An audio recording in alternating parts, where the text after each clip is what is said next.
അവസാന നിമിഷവും ആവേശത്തിലെന്ന് UDF സ്ഥാനാർത്ഥി രാഹുൽ മാങ്കൂട്ടത്തിൽ. പാലക്കാട് വികസന രാഷ്ട്രീയം ജനങ്ങൾ ചർച്ച ചെയ്യുന്നുണ്ട്.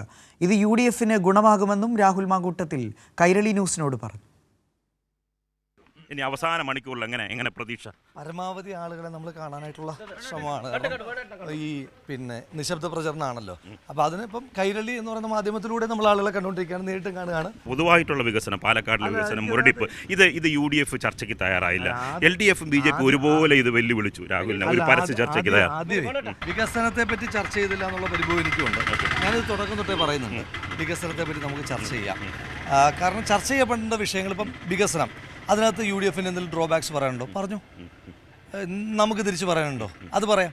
അതിനകത്ത് എനിക്ക് ഒരു പ്രയാസം നിങ്ങളെല്ലാ മാധ്യമങ്ങളും, അത് കൈരളി മാത്രമല്ല കേട്ടോ, എല്ലാ മാധ്യമങ്ങളോടും ഉണ്ട്. കാരണം വിവാദങ്ങൾക്ക് പിന്നാലെ നമ്മൾ പോയിട്ട് യഥാർത്ഥ ജനകീയ ഇഷ്യൂസ് നമ്മൾ ചർച്ച ചെയ്തില്ല എന്നുള്ളൊരു പരിഭവമുണ്ട്. അവസാന ദിവസമാണ്, ഇനി വോട്ടർമാരെ പരമാവധി കാണാനുള്ള നിമിഷമാണ്. രാഹുലിന്റെ നിർണായകമായ സമയത്തെ ഞാൻ കളയുന്നില്ല. ഒറ്റ ചോദ്യം, ഇനി അവസാനമായി പാലക്കാട് വോട്ടർമാരോട് എന്താണ് പറയാനുള്ളത്? ഇനിയുള്ള മണിക്കൂറുകൾ നിർണായകമാണ്. പാലക്കാട് വർഗീയതയ്ക്കെതിരായിട്ടുള്ളൊരു വലിയ പോരാട്ടം നമ്മൾ നടത്തിക്കൊണ്ടിരിക്കുകയാണ്.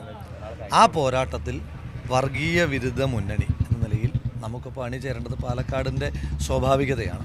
അതോടൊപ്പം തന്നെ വികസനോന്മുഖമായ കാഴ്ചപ്പാട് നമ്മൾ 2040 മുന്നോട്ട് വച്ചിരിക്കുന്നത്.